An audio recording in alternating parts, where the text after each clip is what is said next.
Hello everybody and welcome to this extra special edition of the Casual Mode, the Bracket Breakdown Extravaganza. Boy, that's really fun to say. We're going to be talking the NCAA tournament as well as backtracking a little bit to the conference championships to tell you what we got right and what we unfortunately got wrong, as well as about some brief, wonderful moments of delusion one of us had. I won't spoil who, me.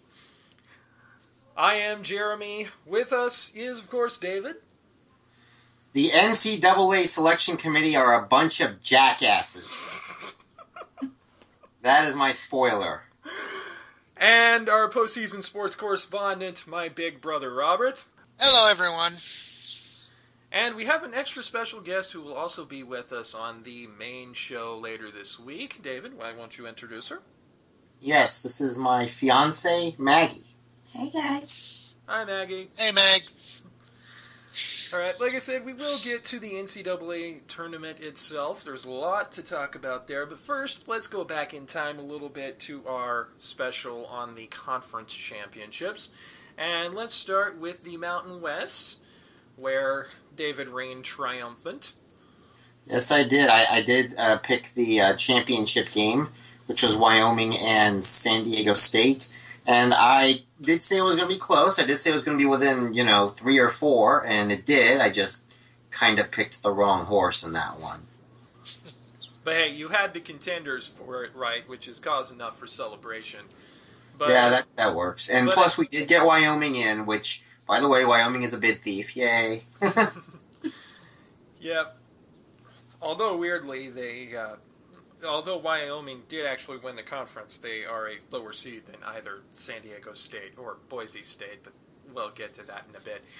On the other side of things, I got the contenders for the Big 12 right. And for one shining moment while I was sitting there in my car with Robert, getting dinner, listening to the game, I was completely convinced that I had picked Iowa State to win. It was Kansas, man. We all pretty much agreed on Rock Chalk Jayhawk, remember? Yeah, but let him have his almost brief moment of glory there. All right. Let's just put it this way. The ending of that game was so good that it spawned in me a delusion, spawned partially by the fact that my memory is horrible, that I had actually picked Iowa State to win instead of Kansas. Although it was an exceptionally fun and funny moment there when me just sitting there in my car chanting, Hilton Magic! So you were basically cheering for yourself to lose. In the end... In retrospect, yes. So, smart, Jeremy. Smart. In the end, it ended up all being pretty much a wash, a tie between David and I, with Robert losing out horribly because he refused to have anything to do with Boise State. Shame on you. Long story behind that, Maggie. Long story. Yes, it was the Boise State, Oklahoma in the Fiesta Bowl, I think some 7-8 years ago now. Yes, which he will never get over. Unlike Elsa, I'm not going to let it go. Whereas me, I take some kind of ironic glee in it, because I'm not insane. I'd like to hear it one day still. I'll tell you one of these times. Okay. Alright, anyway, as a result of those and many other wonderful conference championship games that went over the weekend, by the way, Kentucky still undefeated, now 34-0, shooting for 40-0 in the NCAA tournament. And, shock surprise, number 1 overall seed. We have the actual NCAA tournament itself. And by the way, we have already picked our brackets. We are playing on the ESPN, or if you're in Canada, TSN tournament. Yeah, challenge. thanks for reminding me that while I was up in Montreal. I had to figure out, why does it say TSN tournament Oh, Canada. Yeah. ESPN/TSN Tournament Challenge. We actually have a group up there, so if you'd like to make a bracket and play along with us, judge your brackets against ours, we do have a group up there. It is called Casual Mode BBX. That is it. Because apparently Jeremy didn't like my idea, which was fuck Duke. I don't think anybody would have liked your idea. Well, see, if we'd have done if we'd have done that, we probably would have all been banned. So Yeah. but You brought all the Duke fans back on against you. yeah. But Duke sucks. Why the hell did they get a 1 seed? I mean, they got 4 losses. Why the hell do they get in as a 1 seed and then Virginia drops to a 2? Yeah, I'm confused about that too because Virginia won the regular season championship. Because it's Duke! Why the hell does UNLV win a conference championship 4 years ago and get seeded as a 7, yet Duke gets 11 losses and they get seeded as 6? Because it's Duke! Yeah, Virginia is a number 2 seed. In fact, they are the number 2 seed on the Eastern region underneath Villanova. And they won the regular season ACC championship. By the way, the postseason ACC champion, the Fighting Irish of Notre Dame. Yeah. Who, by the way, are in the tournament as well. In fact, they are the 3rd seed in the Midwest. Yeah, they are the 3rd seed in the Midwest, which means they have the unfortunate likelihood of facing Kentucky if they manage to make it to the Elite Eight. But to do that, they'd have to get through the likes of the number 2 seed in the Midwest, Kansas. Yeah, I doubt that that's going to happen, honestly. I don't even know how well they're going to be doing against Butler or Texas in the second round, I'll be perfectly honest with you. Yeah. Wisconsin, off of a great showing in the Big Ten tournament, managed to make a number 1 seed. The remaining number 1s...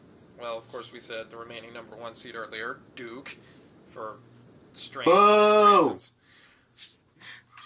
See, if it were me, I would probably have bumped Kansas up to the number 1 seed. Even though they didn't win. Kansas would not. No, Kansas wouldn't deserve. I don't think they would deserve a 1 seed. I would have probably either Kansas or Arizona. Either Kansas Arizona, or Arizona. yes. Bumped Arizona probably deserved that 1 seed. And I would have dropped Duke down probably to a 3 seed, which would make room in the 2 seeds for Iowa State.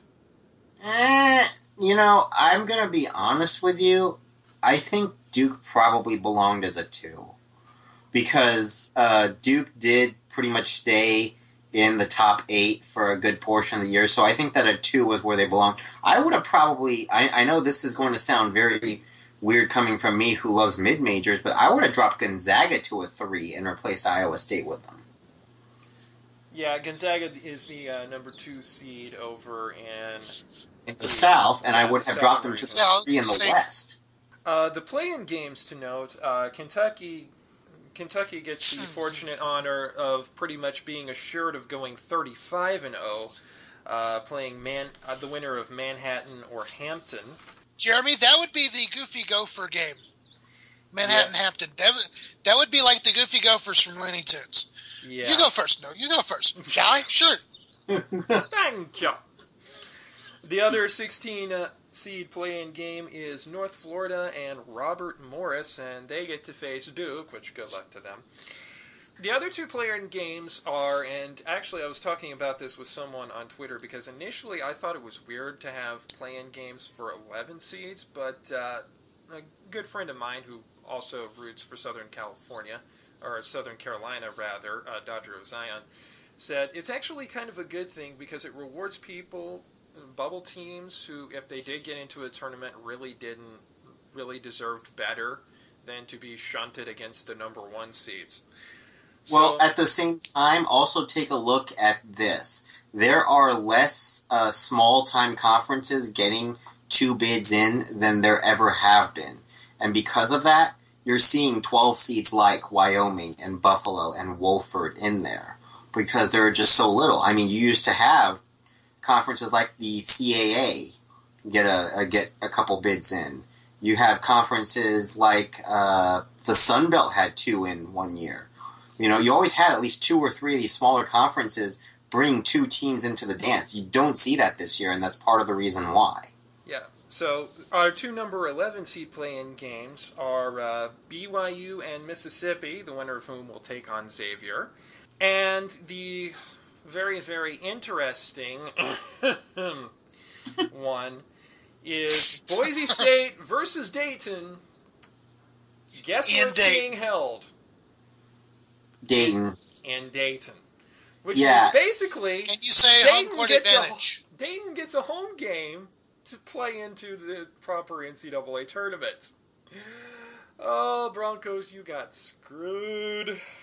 The NCAA selection committee as a whole kind of screwed the Mountain West Conference this year. You have to remember, we were expected to get 3 teams in, but after Wyoming came in and bid stole, a lot of people thought, well, maybe that might bump Boise out and bring in Colorado State. But Colorado State ended up being the team that got screwed, despite having a much better RPI than freaking UCLA, who, by the way, is not one of the first 4. Yeah, they are the number 11 seed in the South, to be precise. Yeah, and that, I'm sorry, that's just bullshit. UCLA and Texas over Colorado State and Temple. And take a look at the first 4 out, okay? They become the 1 seeds in the NIT. All right, you got Colorado State, you got Temple, you got Richmond. I think all 4 of the 1 seeds come from a non-power conference. By the way, it should be noted, much to the consternation of... That is bullshit! It should be noted, much to the consternation of at least me, that aside from the NCAA tournament, there were also 3 other tournaments of succeeding levels of craptitude. You have the NIT for the teams who probably could have made the NCAA tournament in an alternate universe. You have the CBI below that for the teams that weren't even good enough to make the NIT. And then you have a 4th one that is full of teams so crappy that I can't even remember what it's called. The CIT, which, by the way, UNLV was invited to the CBI, but they turned it down. Burn. Well, yeah, I can imagine. You're gonna let it burn, burn, burn, burn. I think Colorado is in the CIT, though. I mean, it used to be just the NCAA tournament and the NIT, and then the other 2.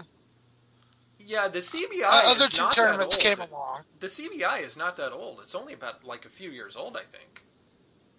It is. The CIT's not that old either. The CIT's even younger. Yeah, exactly. I didn't even hear about it until about the beginning of this college basketball season. Yeah, when you get to the CIT, aren't you basically just playing Division II teams? Yeah. Wouldn't that be like a tournament where you'd say, we want to give a little love to the Division II teams. Hey, Southwestern Oklahoma State, why don't you come up and play with us? Exactly. Yeah, they have their own playoff system, I believe. Yeah, they do, but... So, all told, the 2 big winter conferences this year were the Big 12 and the Big 10, or otherwise the 2 conferences that really should have their names changed around, at least, with 7 teams each. You have the ACC and the Big East, sizable number of teams there. They each have 6. And then you have the Mountain West with 3. Yeah, not the lowest amount by any stretch of the imagination, but... Oh, considering that we needed 4. And by the way, fun fact, the University of Connecticut, which is traditionally known as a basketball power in NCAA, won the AAC championship. And they are not in the NCAA tournament. That conference does not get an automatic bid. That is very interesting. Of course, I think they just came about either this year or 2 years ago. Right. Yeah, you would think that, maybe they'd been given a token entrance into one of the play-in games, especially considering it's freaking UConn. I mean, come on, they've got history on both the men and women's sides. But no, because they're in the AAC instead of, say, the ACC, they don't. That's the same conference that Tulsa is in, by the way. Right. Yeah, that's the same conference that the third major Oklahoma school is in, who also did not make it. They were on the bubble. If they'd have won the AAC, it is very likely they would have gotten an at-large bid. But the AAC is good enough that they can get multiple at-large bids, so I don't really think that matters too much. Yeah, basically that's just something weird happened there, I think. There are teams here that, you could argue could have been very easily replaced by UConn. Heck, like I said, Give them a token invite into one of the play-in games. At least they get to play one game before getting the boot by Kentucky or Duke. Well, in my opinion, if this was like one of those small-time leagues, this wouldn't even be in the conversation. Why they wouldn't even be allowed in. One other note to say before we move on to picking a few of the games and giving our current Final Fours. For the first time in the history of ever, the Ivy League had to have a playoff game. Now, it should be noted that they do not have a conference championship by their own election. However, it just so happened that the standings worked themselves out in such a way that Harvard and Yale needed to have a one-game playoff, which they played on a neutral court. It isn't a first time ever, by the way, that had happened a few years ago. Well, from what I understand, this game was a very hotly contested game to the point where it makes you wonder why they don't just break down and have a conference tournament now, because obviously if one is good, more is better.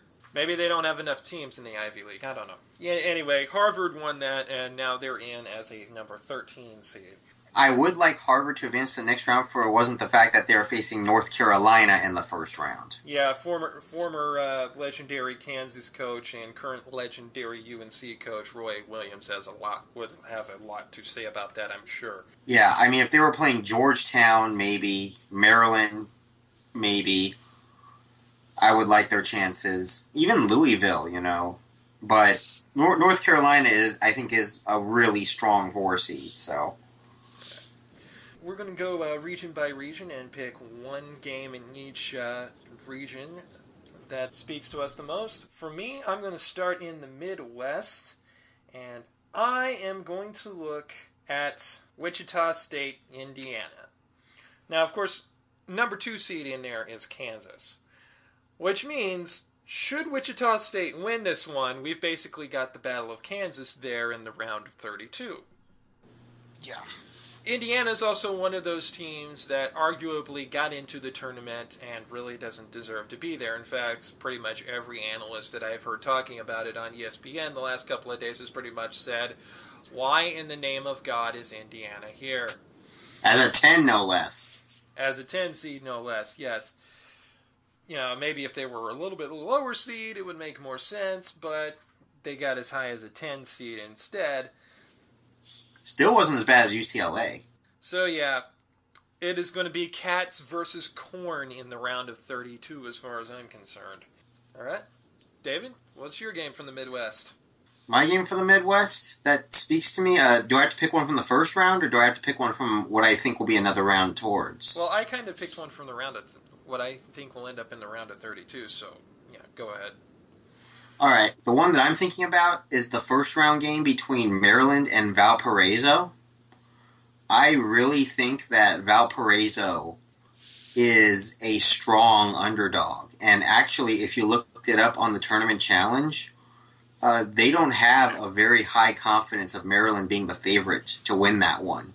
And much of it, I think, is because Valparaiso is one of those teams that look like they can go and they can dunk high scores on opponents, and the Big Ten is not very well known for being like high-octane offense. I mean, they could be now. I'm not entirely sure. I haven't really kept track of Big Ten basketball, but I do know that they are very much more defensive-oriented, and Maryland they just look vulnerable against Valparaiso, and I'm actually picking Valparaiso to advance to the next round to face West Virginia.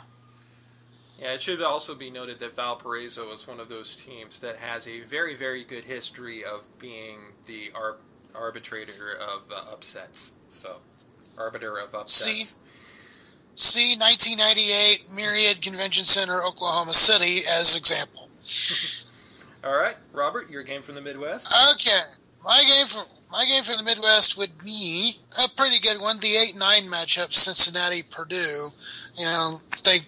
I'd say they look pretty even. Which team wants to lose to Kentucky the most? Exactly. kind of like that would be Goofy Gopher game number 2. So I picked Purdue for a simple reason. It was like a toss up, and everything. So I was like, Purdue, why not? By the way, just for the audience, just for them knowing, when I originally did the brackets for the tournament challenge, I just filled in Kentucky for everything. Yeah, that's pretty much the start to everyone's bracket. Yeah, Kentucky straight. It's like, why even have a tournament? It's Kentucky. I mean, if I could put down Kentucky versus Kentucky in the championship game, I would. I imagine that if for some reason Kentucky loses in, like, say, the Sweet 16 or the Elite Eight or even in the Final Four, there is going to be literally thousands of brackets that are going to be completely obliterated in a single stroke. I would say so. Including mine. Though it would be quite funny if one of the scrubs in the 16 seeds managed to knock out Kentucky in the first round. Yeah, it should be noted that historically there has never been a 16-1 upset. There have been a few 15-2 upsets, but there have not been any 16 upsets over once. About 4 years ago, there were only two 15-2 upsets, and now I think there are like 5 or 6. Or the 3 or 4 of them in the last couple of years, actually. However, if there were a year for Schadenfreude to be at its maximum potential for a 16-1 upset, it would be the winner of Manhattan or Hampton shocking Kentucky. Because let's face it, that both of them are teams that Kentucky could have never imagined facing anywhere, let alone in the tournament itself. So, if they get caught completely unprepared by those two teams, I will be laughing my ass off. I think we'll all be laughing our ass off on that one. Let's just hope Cal is going to be sitting down tomorrow night on and make sure he knows where True TV is on his cable or satellite provider, and sitting down watching the game and taking notes. Does he really need to take notes? Well, you might never know. Yeah. It should be noted, though, that if you look on the Casual Mode BBX group, I have 2 brackets there. One is, of course, my regular picks, which I'm going to be reading off here when I give my picks. The other bracket is labeled Shadowbird 712 Silly. It is essentially inverse chalk. Low C's all the way, baby! Yeah, so who do you have to win it, though? The winner of Manhattan Hampton. That was a lower seed than the other one? Or you just flip a coin? I consider the number 16 seed that goes against the overall number 1 to be the overall bottom. Okay, I got you. Yeah. Anyway, moving clockwise over to the Eastern region. Of course, we mentioned number 1 seed there, Villanova. Number 2, Virginia. The game I'm going to look most at, personally, is going to be NC State LSU, the 8-9 matchup there. LSU, one of the 6 SEC teams to get in there. They've got several good wins against some of the higher SEC teams. However, drawing on my old days of wrestling, I'm going to roll with the Wolfpack. And I will say that the number 8 seed is just too sweet! Even though they're not going to make the Sweet 16, which is irony there for you. David, your game from the East? Sweet 16 potential matchup between 1 seed Villanova and 5 seed UNI. I think that UNI has the tools to make a deep run in this tournament, and I have got them all the way to the Elite Eight. I think Villanova becomes one of the 2 1 seeds, in my opinion, that falls early. Yeah, it should also be noted that only one time in the history of the NCAA tournament have all 4 1 seeds made the Final Four, and that was just, a few years ago? Yeah, and I like UNI. They seem to be the mid-major with all the right tools to make a deep run in a tournament this year. And clearly the committee thinks so, to have them seeded so highly. Yeah, traditionally, in the Missouri Valley Conference, it's Wichita State, but I think Wichita State versus Indiana, the reason why I'm picking Indiana in that one is because I feel like that the committee had put them into this kind of screw the mid-major game. that seems to come around every year, similar to what UNLV had versus Cal a couple years ago. And Robert, I think I have a good feeling as to what your game in the East region is going to be. You would think that, but actually, you're wrong. I am going the game below that. 7-10 matchup, Michigan State and Georgia. I know, shocker, huh? And I've got Georgia winning that one and losing to Virginia in the second round. So, see, if I'd have known you were going to do that, I would have talked about Oklahoma-Albany. Mostly just to say, I've got Oklahoma going to the Sweet 16 at the expense of either Boise State or Dayton. yeah. Which I guess Robert hopes would be Boise State. I've got them to the Sweet 16. Only I picked Dayton to win that 6-11 game. Yeah. Pick Dayton to win the play-in game. Excuse me, so they can play Providence and beat Providence, so they can play OU, so OU can win. I've got them going to the Elite Eight where they'll lose to Louisville. See, I've only got them going as far as the Sweet 16 where they're going to lose to Virginia. Even though Virginia is a very weak number 2 seed, I still think they're a strong enough team to beat Oklahoma. I like Virginia going all the way to the championship game myself. They look pretty strong, and they got a chip on their shoulder. Them being chosen under Duke for a possible 1 seed. Yeah. I have Virginia going as far as the Final Four myself. Moving on down clockwise again to the South region. The game I've got actually to look at is a potential Elite Eight matchup. I have Iowa State and San Diego State going that far. As I mentioned earlier, I think Iowa State kind of got a lower seed than they deserve, and I think it is going to be Iowa State going to the Final Four, where they will beat Virginia. I got, for mine, in the second round, Duke and San Diego State. It seems kind of odd, considering San Diego State has an ability to underperform, but then again, so does Duke. I mean, Duke is one of the 2 seeds back then that lost to a 15. Not to mention they were the guys that pretty much introduced VCU to the world. I, for one, like San Diego State to win this game because they seem to be very pissed off that they got a really crappy seeding, and I think the Mountain West in general is going to be playing with a chip on their shoulder as a result. And that's why I like them over to take out Duke in this one. Plus, Duke is not a 1 seed. No way. On mine, I've got Gonzaga going to the Elite Eight where they're playing Duke and losing to Duke. Only I picked Louisville to beat Duke in the Final Four. All right, moving clockwise one last time over into the West region. I will start off with number 3 Baylor and number 14 Georgia State. As everyone knows, I have a great deal of affection for Baylor and TCU, who unfortunately were one of the 3 Big 12 teams to not make this particular tournament. A great football team, not so great basketball program. I'm actually not picking this game because it's ripe for the upset. I'm actually picking this game because I just like talking about the Baylor Bears, and I also have them going to the Elite Eight, where they will end up facing number 1 Wisconsin and unfortunately losing.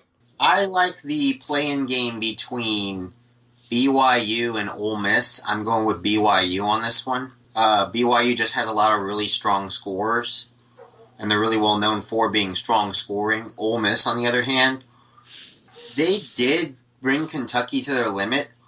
So, I mean, when they are on, I'm a little scared for BYU. Otherwise, I like BYU to win this one. My game on the West region is the 8-9 game Oregon-Oklahoma State.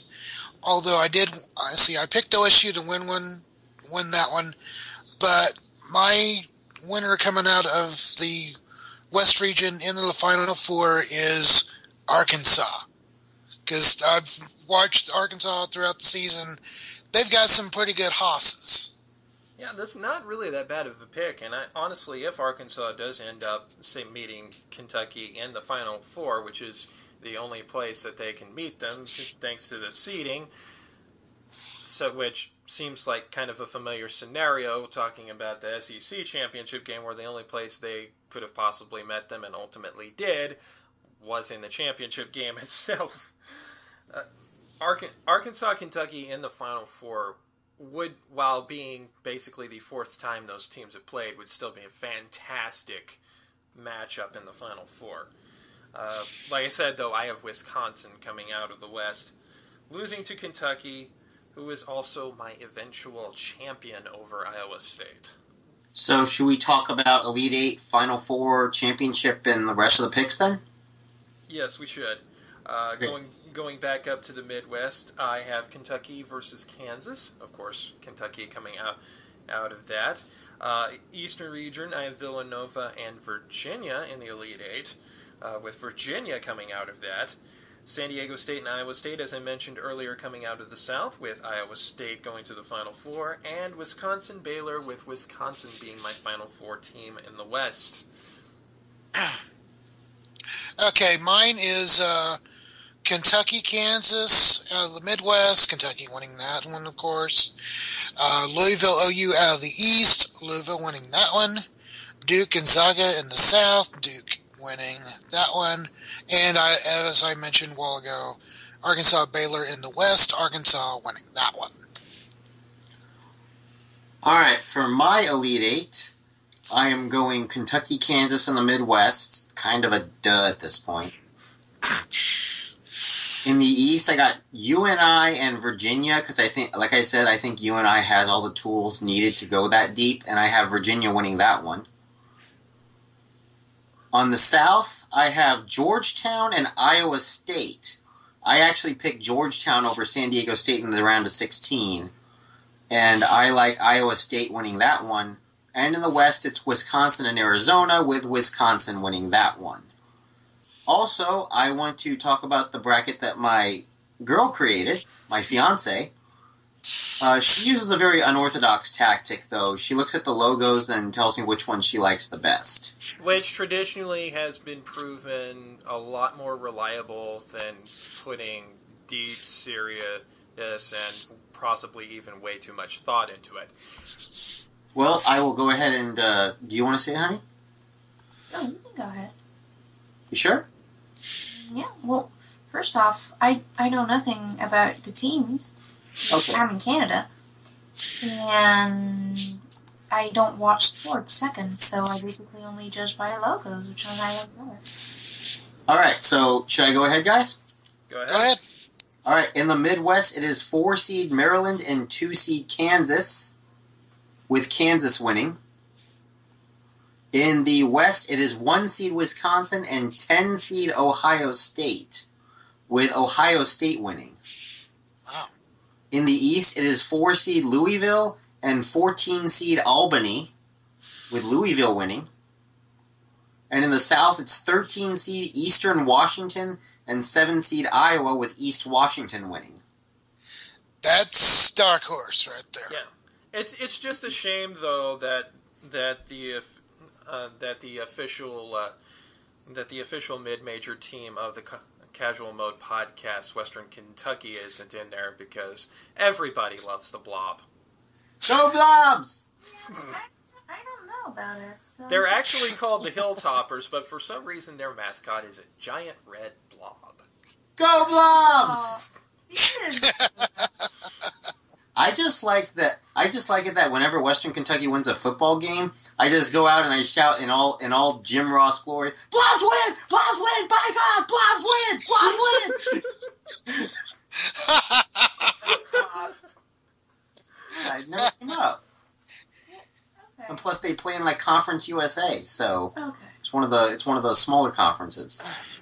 Yeah, their football team's perennially involved in like the college football bowl games. Unfortunately, apparently their basketball team is not much to speak of, so we don't get. They were a pretty good team at one time.